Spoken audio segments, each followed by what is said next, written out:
চোখ মুখের অবস্থা কেন তোর? ভাইয়ের কথা শুনে যারা চমকে ওঠে। কি বলবে এখন ভাইকে? সবাইকে তো বলে দিয়েছে যে গতকাল রাতে ঘুম হয়নি বলে চোখ মুখ এমন দেখাচ্ছে, কিন্তু ভাই কি তার এই কথা বিশ্বাস করবে? ভাই যে তার বড্ড চালাক। বোনকে চুপ থাকতে দেখে জাহিন পুনরায় বলে, কি হলো? কিছু জিজ্ঞেস করছি আমি।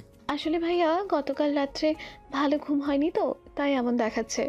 জাহিন সন্ধিহান গলায় বলে, শুধু ঘুম হয়নি বলে চোখের মুখের অবস্থা? ভাই আমি সব কিছু গুছিয়ে গাড়িতে তুলে দিয়েছি। জাহিনের কথার মাঝে নুহাস এসে কথাটা বলে। যারাও এই সুযোগটা কাজে লাগিয়ে বলে, ভাইয়া আমি দেখে আসি ভাবি কেন এখনো আসছে না। যারা কথাটা বলে দৌড়ে পালিয়ে যায়। নুহাস যারাকে এভাবে দৌড়ে চলে যেতে দেখে জাহিনকে বলে। কি হয়েছে, যারা এভাবে চলে গেল কেন? জাহিন প্যান্টের পকেটে হাত গুজে বলে, আমার প্রশ্নের উত্তর যাতে না দিতে হয় তার জন্য। কি উত্তর? চোখ মুখের অবস্থা কেন তা জিজ্ঞেস করেছিলাম। মনে হচ্ছিল কোনো কারণে হয়তো বোনটা আমার কান্না করেছে। নুহাস আঁতকে উঠে এই কথাটা শুনে। যারা কান্না করেছে, কিন্তু কেন? আচ্ছা, কান্নার করার কারণটা সে নয় তো আবার? মেয়েটাকে কি সে একটু বেশি কষ্ট দিয়ে ফেলেছে? আচ্ছা, যারার ভালোবাসা ডাকে একবারের জন্য সাড়া দিলে কি খুব বেশি ক্ষতি হয়ে যাবে? হয়তো হবে, নয়তো বা না। হুট করে নুহাস নিজের ভাবনা থেকে বেরিয়ে আসে। কি ভাবছিল সে এতক্ষণ এসব? এটা সম্ভব নয়, কিচ্ছুতেই সম্ভব না। কথায় যারা আর কথায় ও, মানানসইয়েরও তো একটা ব্যাপার আছে। জাহিন নুহাসের ভাবাবেশ চেহারা দেখে বলে। কি ভাবছিস তুই? নুহাস স্মিত হেসে বলে, কিছু না, চলো আমি গাড়ি পার্ক করে রেখেছি। জাহিন আর নুহাস চলে যায়। যারা অয়ন্তীর কাছে এসে বলে। ভাবি হয়েছে তোমার? অয়ন্তী মাথায় ঘোমটা দিতে দিতে বলে, হয়ে গেছে। ঠিক আছে তাহলে চলো। যারা আমাদের সাথে গেলে হতো না, তাহলে ঘুরে আসতে পারতে। যারা মুস্কি হেসে বলে, না ভাবি, আমি যদি যাই তোমাদের সাথে তাহলে আহানও বায়না ধরবে আমাদের সাথে যেতে। আর আহানের আর কয়েকদিন পরেই বার্ষিক পরীক্ষা, আর তার ওপরে আমার প্রি টেস্ট পরীক্ষা সামনে। অয়ন্তী মুখ কালো করে বলে, আচ্ছা, রাগ করছো কেন? আমাদের পরীক্ষার পর তোমাদের বাড়িতে কি 1 মাস থেকে আসবো। অয়ন্তী হেসে বলে, ভবিষ্যতে দেখা যাবে তোমার কথার কতটুকু দাম। এবার চলো, না হলে আমার মা জননী আবার চেঁচামেচি করা শুরু করে দিবে। অয়ন্তী নিচে নেমে সবার কাছ থেকে বিদায় নিয়ে বের হয়ে যায় নিজের বাবার বাড়ির উদ্দেশ্যে। জাহিন ড্রাইভ করছে আর তার পাশের অয়ন্তী বসে আছে বাইরের দিকে মুখ করে। খুব টেনশনে আছে। গ্রামে গেলে গ্রামের মানুষরা কটু কথা তো বলবেই, আর তার উপরে জাহিন বলেছে ওকে রেখে কিছুক্ষণ ওখানে থেকে চলে আসবে। এতে তো গ্রামের মানুষরা আরও কটু কথা বলবে। কি করে অয়ন্তী জাহিনের চলে আসাটা আটকাবে, সেই ভাবনাতেই ডুবে আছে অয়ন্তী। হঠাৎ করে জাহিনের গাড়ির সামনে একটা লোক চলে আসে, আর জাহিন জলদি করে গাড়ি সাইড করে জোরে গাড়ি ব্রেক কষে। তাতে ভাবুক অয়ন্তী নিজের টাল সামলাতে না পেরে সামনের দিকে হেলে পড়তেই নিলে জাহিন তাৎক্ষণিক অয়ন্তীর হাতটা জাপটে ধরে নিজের দিকে অয়ন্তীকে ঘুরিয়ে আনে। অয়ন্তী ভয়ে জোরে জোরে শ্বাস নিচ্ছে। ভয়ে গলা শুকিয়ে গেছে। জাহিন যদি তার হাতটা না ধরতো তাহলে হয়তো এতক্ষণে মাথা ফেটে যেত। জাহিন হতবাক হয়ে গেছে। দুটো দুর্ঘটনার হাত থেকে সে এই মুহূর্তে বাঁচালো। জাহিন উদ্বিগ্ন কণ্ঠে অয়ন্তীকে বলে, আপনি ঠিক আছেন? অয়ন্তী ঢোক গিলে মাথা নাড়াতে নাড়াতে বলে, ঠিক আছি আমি। জাহিন অয়ন্তীর হাত ছেড়ে দিয়ে লক্ষ্য করে অয়ন্তী সিট বেল্ট লাগায়নি। জাহিন চোখ বন্ধ করে জোরে নিঃশ্বাস ছেড়ে অনামিকা আঙ্গুল দ্বারা বা চোখের ভ্রু চুলকিয়ে অয়ন্তীর দিকে শান্ত চোখে তাকিয়ে রাশ ভারী গলায় বলে, সিট বেল্ট লাগাননি কেন আপনি? অয়ন্তী বেমানুন ভুলেই গিয়েছিল সিট বেল্ট লাগানোর কথা। তার উপরে সিট বেল্ট কী করে লাগাতে হয় সেটাই ঠিকভাবে জানে না সে। এই প্রথমবার গাড়ির সামনে বসেছে সে। অয়ন্তী নিচের দিকে তাকিয়ে মিনিয়ে যাওয়া গলায় বলে, আসলে আমি জানি না কি করে সিট বেল্ট লাগাতে হয়। জাহিন তপ্ত নিঃশ্বাস ছেড়ে কপট রাগ দেখিয়ে বলে, আপনি এটা আমাকে আগে বলেননি কেন? যদি আগে বলতেন তাহলে তো এমনটা হতো না। আর আমিও খেয়াল করিনি, যদি খেয়াল করতাম তাহলে এমনটা হতো না। জাহিনের গলায় স্পষ্ট রাগ টের পাচ্ছে অয়ন্তী। এই প্রথমবার জাহিন অয়ন্তীর সাথে রাগী স্বরে কথা বলল। আর রাগ করাটাও যুক্তিসংযত। আজ তার হঠকারিতার জন্য বড় একটা দুর্ঘটনা ঘটে যেতে পারত। অয়ন্তী অপরাধীর মতো নিচের ঠোঁট কামড়ে থুতনি চিবুক অবধি ঠেকিয়ে রেখেছে। জাহিন এক পলক অয়ন্তীর মুখের দিকে তাকিয়ে নিজের সিট বেল্ট খুলে অয়ন্তীর কাছে এসে সিট বেল্ট লাগানোর জন্য। আকস্মিক জাহিনকে নিজের কাছে আসতে দেখে অয়ন্তী টান টান হয়ে বসে পড়ে, দম আটকে রেখে। অয়ন্তীর কাছে আসতেই আবারও সেই মিষ্টি গন্ধের সুবাস এসে নাকে ধাক্কা দিল জাহিনের নাকে।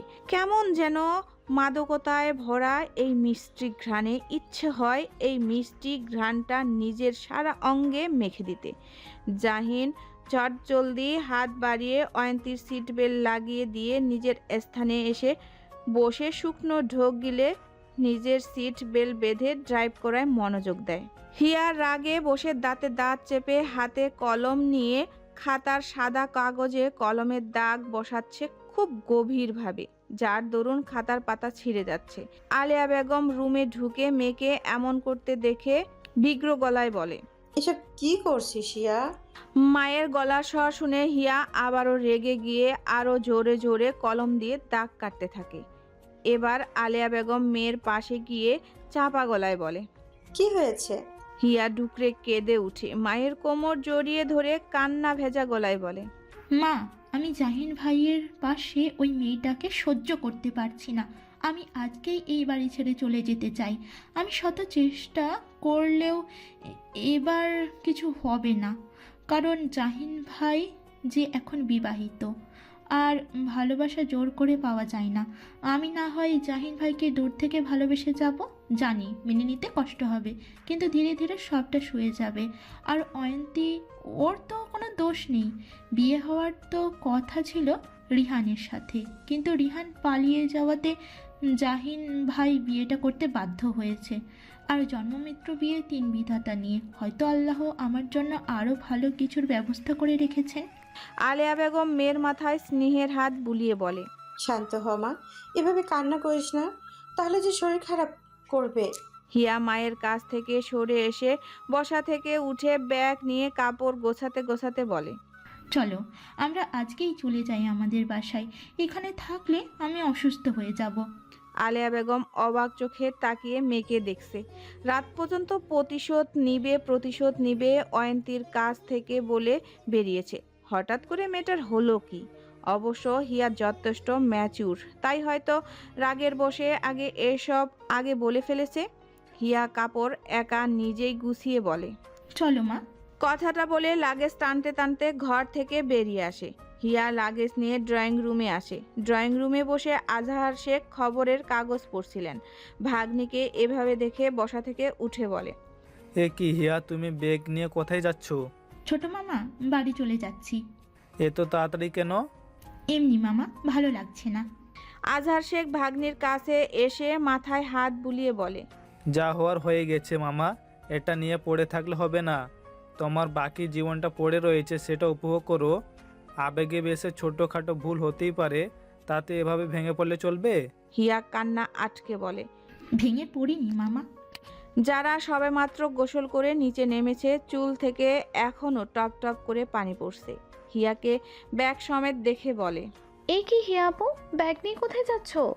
আহান খাবার টেবিল থেকে বলে, হিয়া আপু চলে যাচ্ছে, আমাদের বাসা নাকি আর ভালো লাগছে না হিয়া আপুর। যারা কিছু বলে না, বুঝতে পারে কেন চলে যেতে চাইছে হিয়া। একতরফা ভালোবাসা জিনিসটা বড্ড যন্ত্রণাদায়ক, যে যন্ত্রণায় সে প্রতিনিয়ত সইছে। জাহুরা বেগম আর রুনা আক্তার অনেক জোরাজুরি করলো, কিন্তু লাভ হলো না। এমনকি আজমল শেখও ফোন করে বোনের চলে যাওয়ার কথা বলল, কিন্তু বড় মামার কথাও মানল না হিয়া। হিয়া নিজের সিদ্ধান্তে অনড়। সে আজকেই শেখ বাড়ি ছেড়ে চলে যাবে। কাউকে তো আর জোর করে আটকে রাখা যায় না, তাই আর কেউ আটকায়নি হিয়াকে। হিয়া আর আলেয়া বেগম সবার কাছ থেকে বিদায় নিয়ে খাওয়া দাওয়া না করেই চলে যায়। যারা ফুপু আর হিয়াকে বিদায় জানিয়ে সিঁড়ি বেয়ে উপরে উঠতে নিলেই মুখোমুখি হয় নুহাসের। নুহাস যারাকে দেখে থমকে যায়। এই 10 দিনে যেন যারা অনেকটা বড় হয়ে গিয়েছে, চোখের পলকেই। দিন দিন যেন একজন পূর্ণবয়স্ক নারীতে পরিণত হচ্ছে তার চোখের সামনে থাকা সেই ছোট্ট যারা। যেই যারার জন্ম দেখেছে নুহাস, সেই ছোট্ট যারা কিনা তাকে মন দিয়ে বসেছে। মাঝে মাঝে নুহাসের বড্ড হাসি পায় যারার এমন পাগলামো দেখে। তার বয়সের থেকে গুনে গুনে 10 বছরের একটা প্রাপ্ত বয়স্ক একটা ছেলেকে মন দিয়ে বসলো মেয়েটা। নুহাসের হাসি দেখে যারার গা জ্বলে যাচ্ছে। মন চাইছে নুহাসের কপাল ফাটিয়ে দিতে, যেভাবে ছোটবেলায় একবার ফাটিয়েছিল রাগের বশে ব্যাট দিয়ে। সেই কপাল ফাটার দাগটা এখনো জল করছে নুহাসের কপালে বা সাইডে। যারা রেগে বলে, তুমি এমন ক্যাবলার মতো হাসছো কেন? নুহাস থতমত খেয়ে যায় যারার কথা শুনে। পরক্ষণে নিজেকে সামলে নিয়ে বলে, না, এমনি। মুহূর্তের মাঝে যারার গলার স্বর নরম হয়ে এলো। খুব মজা পাচ্ছ না? মানে? যারা নিঃশব্দে হেসে বলে, কিছু না। আর মানেটা বোঝাতে আমি হয়তো অক্ষম। যে বুঝেও না বোঝার ভান ধরে তাকে হাজার চেষ্টা করলেও বোঝানো যায় না। কথাটা বলে যারা সিঁড়ি বেয়ে বড় বড় পা ফেলে নিজের ঘরে চলে যায়। নুহাস যারা চলে যাওয়ার পথে নির্মিষ ভঙ্গিতে তাকিয়ে থাকে। সত্যি সে বুঝেও না বুঝার ভান ধরে। যে পরিবার তাকে আশ্রয় দিয়েছে, পরিবারের একজন সদস্য বানিয়েছে, সেই পরিবারের আদরের মেয়ের দিকে কি করে নজর দিবে সে? প্রায় 3 ঘন্টা জার্নি করে অয়ন্তী নিজের বাবার নিরে এসে পৌঁছায়। আগে থেকে বাড়ির সবাই অপেক্ষা করছিল ওদের জন্য, আর তার সাথে আছে প্রতিবেশীরা। অয়ন্তী গাড়ি থেকে নামতেই ফায়াজ দৌড়ে এসে বোনের কোমর জড়িয়ে ধরে। ফাতেমা আক্তার মেয়ের কাছে এসে কোমল গলায় বলে, কেমন আছিস মা? অয়ন্তী মিষ্টি হেসে বলে, ভালো আছি মামুনি। অন্যদিকে জাহিন উঠোনের এক সাইডে গাড়ি পার্ক করে গাড়ি থেকে নামতেই হামিদ খন্দকার এগিয়ে আসেন। জাহিন শ্বশুর মশাইকে দেখে সালাম দেয়। হামিদ খন্দকার সালামের উত্তর দিয়ে জাহিনকে বলেন, চলো বাবা, ঘরে চলো, অনেকটা জায়গা জার্নি করে এসেছো। জাহিন পা বাড়ায় ঘরের দিকে। তখনই কানে ভেসে আসে ফিসফিসিয়ে বলা কথাগুলো। জামাই প্রথমবার শ্বশুর বাড়িতে আসলো আর কিছু নিয়ে আসলো না? এ কেমন জামাই রে বাবা? আরেকজন বলে, আরে এই ছেলেটা কি অয়ন্তিকার জামাই হওয়ার কথা ছিল নাকি? কথা তো ছিল ছোট ভাইয়ের সাথে বিয়ে হওয়ার। আমার মনে হয় ছেলেটা মন থেকে অয়ন্তিকা মেনে নেয়নি, তাই রেগে মিষ্টি টিষ্টি আর আনেনি। জাহিন হাঁটা থামিয়ে শ্বশুর মশাইকে বলে, মিষ্টির প্যাকেটগুলো নামাতে হবে। জাহিন কথাটা বলে গাড়ির ডিকি খুলে এক এক করে মিষ্টির প্যাকেটগুলো নামাতে লাগে। এত মিষ্টির প্যাকেট দেখে প্রতিবেশীদের চোখ চড়ক গাছ। জাহিনের মনে ছিল না গাড়ি থেকে মিষ্টি নামানোর কথা। এত মিষ্টির প্যাকেট দেখে হামিদ খন্দকার বলেন, এতটা মিষ্টি কেন বাবা? জাহিন এক নজর প্রতিবেশীদের দিকে তাকিয়ে মুস্কি হেসে বলে, প্রথমবার শ্বশুরবাড়ি এসেছে, খালি হাতে তো আর আসা যায় না। জাহিন ঘরে আসতেই অয়ন্তী তাকে নিজের রুমে নিয়ে যায়। জাহিন এই রুমে এই নিয়ে 2 বার আসলো। প্রথমবার এসেছিল বিয়ের দিন, আর এখন। অয়ন্তী লাগেজ থেকে জাহিনের পোশাক বের করে বলে, ফ্রেশ হয়ে নিন। জাহিন ভ্রু কুঁচকে তাকিয়ে আছে অয়ন্তীর দিকে। অয়ন্তী ভয়ে ভয়ে বলে, কি হয়েছে? আপনি কি এখনো আমার উপর রেগে আছেন ওই ঘটনার জন্য? আমি না সত্যি সরি, আমি বুঝতে পারিনি এমনটা হবে। জাহিন কিছু না বলে অয়ন্তীর কাছ থেকে নিজের জামা কাপড় নিয়ে ফ্রেশ হতে চলে যায়। অয়ন্তীর মনটা খারাপ হয়ে যায়। জাহিন নিশ্চয়ই তার উপরে রেগে আছে। এমন সময় ফাতেমা আক্তার চেঁচিয়ে বলেন, অয়ন্তী, তোর চাচিরা তোর সাথে দেখা করতে এসেছে।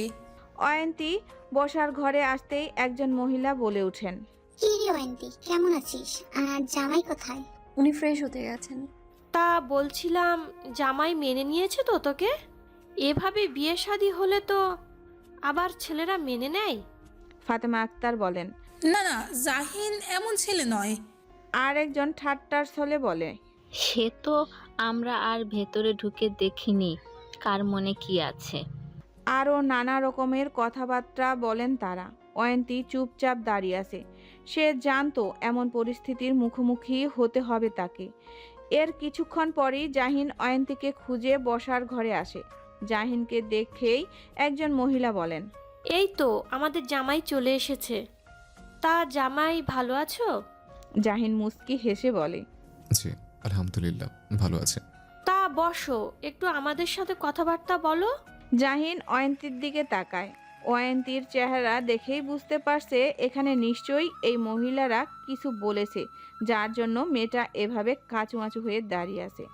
আর গ্রামের মহিলারা তো কথা বলতে ওস্তাদ। জাহিন গিয়ে সোফায় বসতেই ফাতেমা আক্তার বলেন, তোমরা কথা বলো, আমি চা নিয়ে আসি। ফাতেমা আক্তার চলে যেতেই বলা শুরু করলো, তা আমাদের মেয়েকে কেমন লাগলো তোমার বাবা?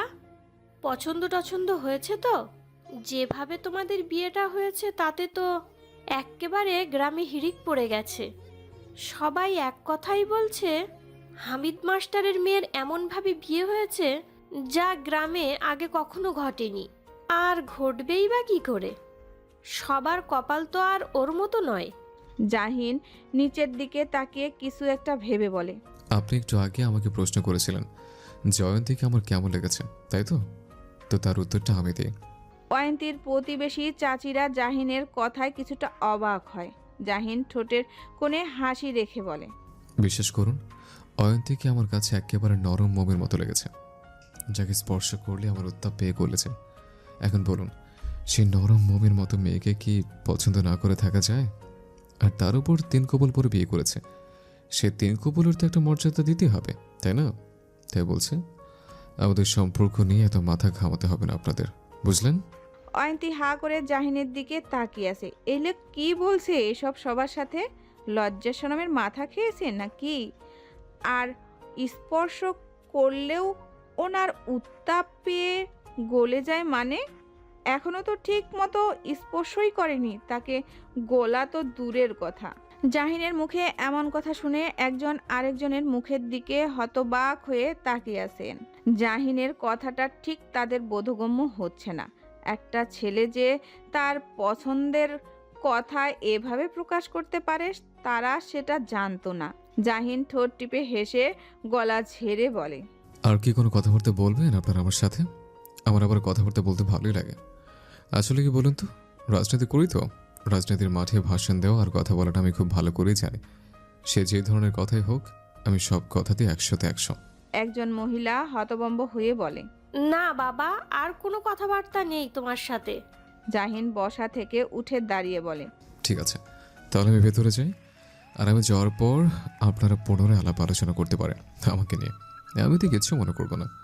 মহিলা 3 জন আরও অবাক হয় জাহিনের কথা শুনে। জাহিন 2 কদম এগিয়ে অয়ন্তীর দিকে ফিরে বলে, অয়ন্তী এটা রুমে আসুন।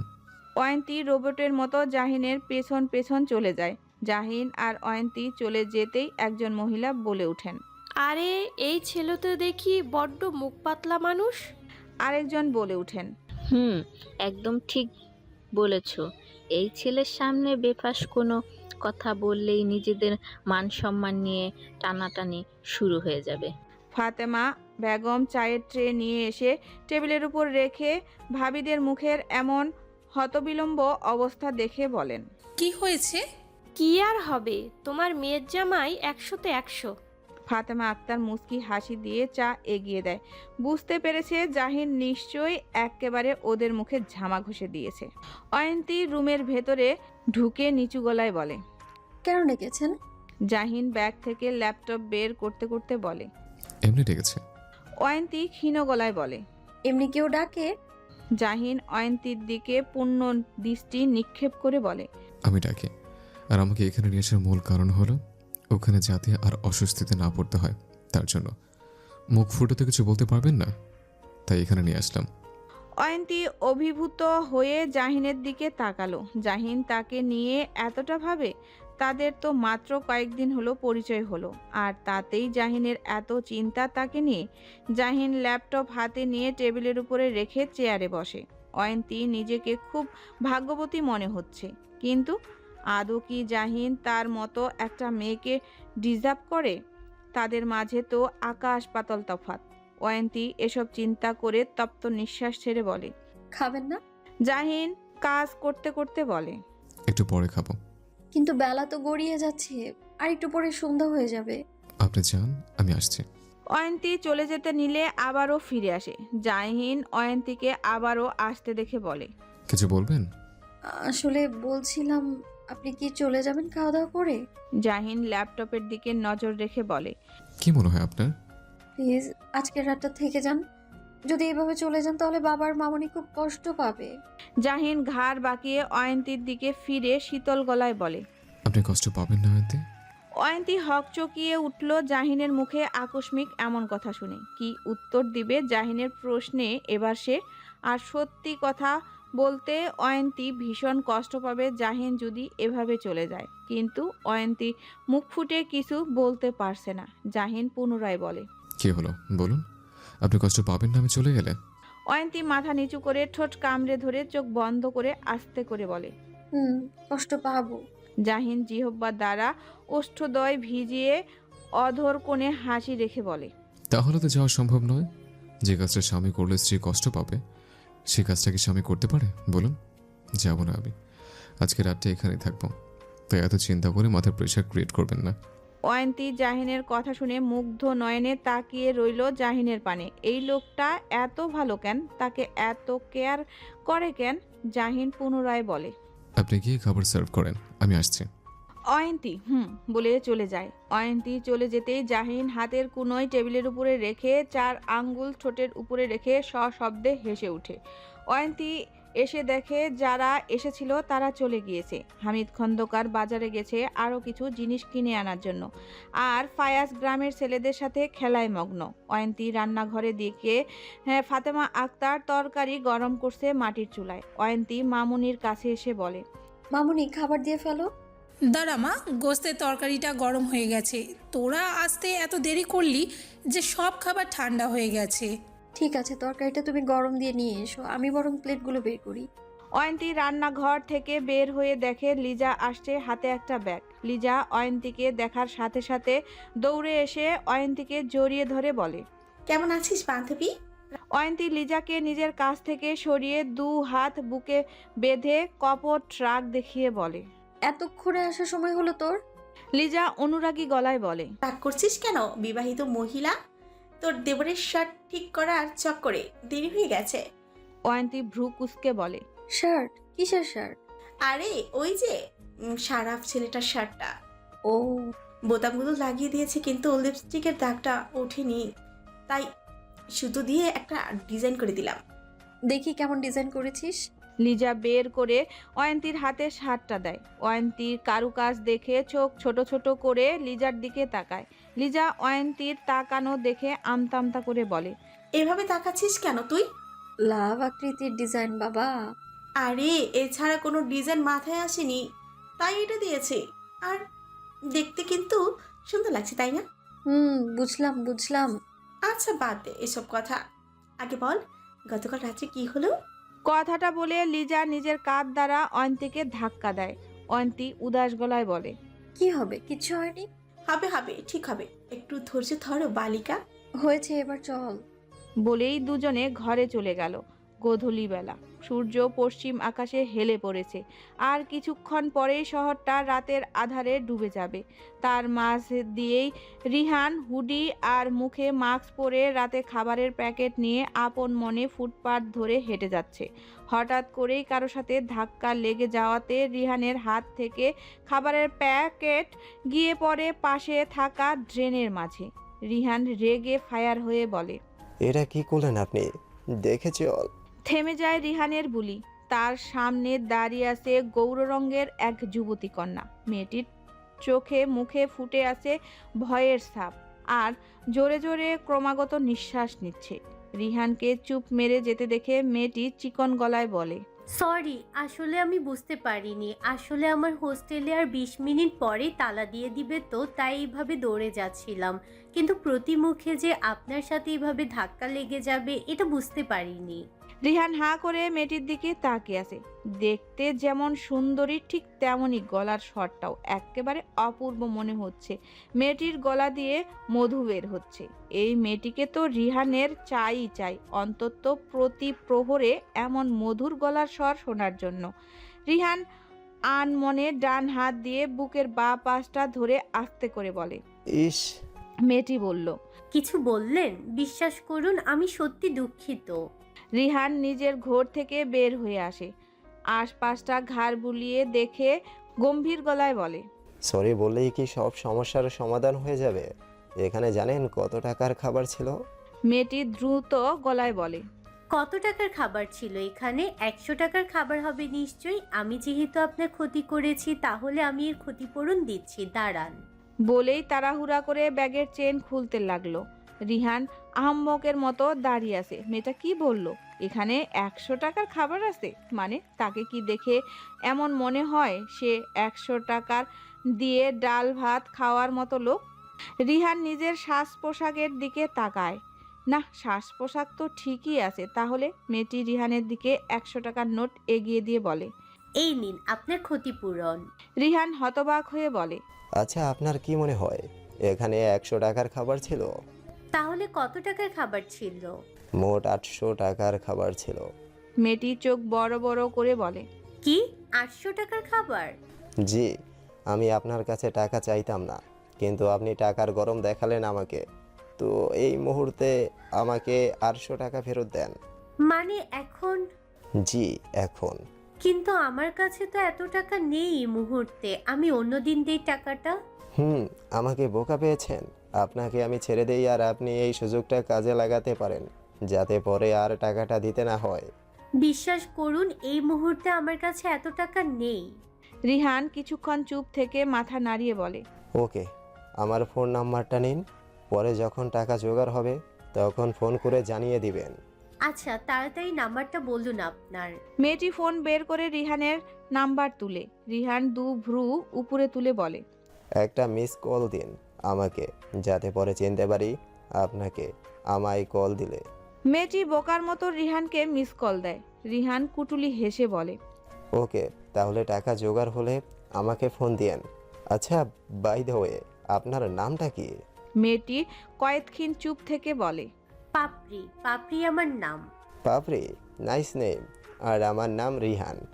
নাম্বারটা সেভ করে রাখবেন ফোনে, পারলে আমার নামটা আপনার হৃদয়েও সেভ করে রাখতে পারেন। লাস্ট কথাটা বিড়বিড় করে বলে রিহান। পাপড়ি আর এক মুহূর্ত না থেকে দ্রুত হাঁটা ধরে। রিহান পাপড়ির যাওয়ার দিকে তাকিয়ে বা হাত দিয়ে ঘাড় চুলকিয়ে মুচকি হাসে। যারা পড়ার টেবিলে বসে আছে, কিন্তু পড়ায় মনোযোগ নেই। সে আছে তার প্রিয় মানুষটির নামে চিঠি লিখতে ব্যস্ত। প্রিয় নুহাস ভাই, তুমি এতটা কঠিন হৃদয়ের মানব কি করে হতে পারো? এতটা নির্দয় কেন তুমি? তোমার কি একটু করুণা হয় না আমার জন্য? তুমি কি কিচ্ছু বোঝো না, নাকি সব বোঝো? না বোঝার ভান ধরো কোনটা? কখনো তোমার চোখের দিকে তাকিয়ে মনে হয় তুমি আমাকে নিজের সর্বস্বটুকু দিয়ে ভালোবাসো, কিন্তু আবার কখনো মনে হয় তুমি আমাকে এক ফোঁটাও ভালোবাসো না। কেন মনে হয় আমার এমনটা বলবে? আমি চাইলেও তোমাকে আমার মস্তিষ্ক থেকে সরাতে পারি না। তুমি আমার সামনে আসলেই আপনি আমার চোখ দুটো তোমার দিকে চলে যায়, চাইলেও আটকাতে পারি না। এখন বলো, এটা কি আমার দোষ? না, আমার কোনো দোষ নেই, সম্পূর্ণ দোষটাই তো তোমার। কারণ তুমি আমাকে তোমার দিকে টানো, চুম্বকের মতন টানো। আমি জানি তুমি যদি আমাকে এক মুহূর্তের জন্য ভালোবেসে থাকো, তাহলে সেটা কোনো দিন প্রকাশ করবে না আমার পরিবারের জন্য। কিন্তু আমি আমার এই কঠিন হৃদয়ের মানবীটির নাম লিখে নিয়েছি। এখন অন্য কোনো পুরুষের নাম এই হৃদয়ে আর লেখা আমার পক্ষে সম্ভব হয়ে উঠবে না। কারণ আমি এই কঠিন হৃদয়ের মানবটাকেই যে বড্ড বেশি ভালোবেসে ফেলেছি। এতটুকুই লিখে যারা কালো রঙের ডায়েরিটা বন্ধ করে ডায়েরির উপরে মাথা রেখে চোখ বন্ধ করে তপ্ত নিঃশ্বাস ছাড়ে। এমন শত শত চিঠি ডায়েরির ভাঁজে থাকা শুভ্র রঙের পাতায় কলমের কালো কালি দিয়ে লিখে যাচ্ছে যারা, কিন্তু সেই চিঠিগুলো নুহাসকে দেওয়ার সাহস পায় না। পাছে যদি এই চিঠির কারণে সারা জীবনের জন্য নুহাসকে হারিয়ে ফেলে। যেটা যারা একদমই চায় না। অয়ন্তী ফ্লোরে বিছনা করছে। জাহিন শ্বশুর মশাইয়ের সাথে কথা বলে রুমে ঢুকতেই অয়ন্তীকে এমনটা করতে দেখে থমকে যায়। জাহিন দ্রুত পায়ে অয়ন্তীর কাছে গিয়ে প্রশ্ন করে, কি করছেন আপনি অয়ন্তী? বিছানা করছি আজকে আমি। নিচে থাকবো আর আপনি খাটে ঘুমাবেন। জাহিন ভ্রুদয় কুঁচকে বলে। আপনি নিচে থাকবেন মানে? অয়ন্তী দাঁড়িয়ে বলে, এখানে তো আরামদায়ক চেয়ার নেই যে আপনি চেয়ারে ঘুমিয়ে যাবেন, তাই আজকে আপনি খাটে ঘুমান, আমি নিচে থাকি। জাহিন চাপা গলায় বলে, একদম না, আপনি বেড়ে থাকবেন। অয়ন্তী অবাক হয়ে বলে, তাহলে আপনি কোথায় থাকবেন? আমিও বেড়ে থাকবো। কিন্তু গতকাল রাতে তো আপনি আমার সাথে অয়ন্তীর কথা সমাপ্ত না হওয়ার আগেই জাহিন বলে, গতকাল রাতে আমি বেড়েই থাকতাম, কিন্তু কখন ঘুমিয়ে পড়েছিলাম টের পাইনি। আর ভোরবেলা উঠে দেখি চেয়ারে ঘুমিয়েছিলাম, তাই তো বেড়ে গিয়ে থাকিনি। ও, এগুলো জায়গা মতো রেখে চুপচাপ শুয়ে পড়ুন। জাহিন কথা বলে বেডের এক পাশে গিয়ে শুয়ে পড়ে কাত হয়ে। অয়ন্তী জাহিনের কথা মতো সব কিছু জায়গা মতো গুছিয়ে রেখে ঘরের লাইট অফ করে চুপচাপ গিয়ে জাহিনের পাশে গিয়ে নিজেকে গুটিয়ে নিয়ে জাহিনের দিকে পিঠ ঠেকিয়ে শুয়ে পড়ে। জাহিন তপ্ত নিঃশ্বাস ছেড়ে চোখ বন্ধ করে ঘুমানোর চেষ্টা করে। অয়ন্তীর বড্ড অস্বস্তিতা কাজ করছে মনের মাঝে গতকাল রাত্রের থেকে বেশি। হবেই না কেন, জাহিন যে তার পাশে। অয়ন্তীও দীর্ঘ নিঃশ্বাস ছেড়ে চোখ বন্ধ করে ঘুমানোর চেষ্টা করে। ফোনের কর্কশ আওয়াজ শুনে জাহিনের ঘুম ভাঙে। বেডসাইডের টেবিলের উপর থেকে ফোন হাতে নিয়ে দেখে নুহাস কল করেছে। সবে ভোরের আলো ফুটেছে। জাহিন শোয়া অবস্থায় কল রিসিভ করে, কিন্তু ফোনের ওপাশ থেকে নুহাসের বলা কথাটা শুনে জাহিন লাফ দিয়ে উঠে বসে আর জোর গলায় বলে, হোয়াট? কি করে ঘটলো এসব? আমি এক্ষুনি আসছি। অয়ন্তী জাহিনের চিৎকার শুনে ধরফরিয়ে উঠে বলে, কি হয়েছে? জাহিন হ্যাঙ্গারে ঝুলে থাকা কালো কোটটা গায়ে জড়িয়ে বলে, অয়ন্তী, আমাকে এক্ষুনি যেতে হবে। আপনি এখানে থাকুন, আমি পরে এসে আপনাকে নিয়ে যাব। কথাটা বলে জাহিন ব্যাগে ল্যাপটপ ঢুকিয়ে নেয়, ফোন, ওয়ালেট আর গাড়ির চাবি নিয়ে বের হয়ে পড়ে। অয়ন্তী চুপচাপ জাহিনের দিকে তাকিয়ে আছে, সাহস পাচ্ছে না কিছু বলার। অয়ন্তী জাহিনের পেছন পেছন যায়। জাহিন নিজের সদর দরজা খুলে বের হয়ে গাড়িতে গিয়ে উঠে। সদর দরজা খোলার শব্দে হামিদ খন্দকার আর ফাতেমা আক্তার উঠে আসেন। তারা একটু আগেই নামাজ আদায় করে শুয়েছিলেন। অয়ন্তী সদর দরজার পাশেই দাঁড়িয়ে আছে। জাহিন চলে গেছে যত দ্রুত সম্ভব গাড়ি ড্রাইভ করে। ফাতেমা আক্তার মেয়ের কাছে গিয়ে বলেন, কি হয়েছে অয়ন্তী? জানি না মা, একটা কল আসলো আর উনি তাড়াহুড়ো করে বেরিয়ে গেলেন। অয়ন্তী কথাটা বলে এক নজরে উঠানের মাঝ বরাবর তাকিয়ে আছে। কি এমন হলো যে লোকটাকে এভাবে চলে যেতে হলো? খুব বড় বিপদ হয়েছে কি?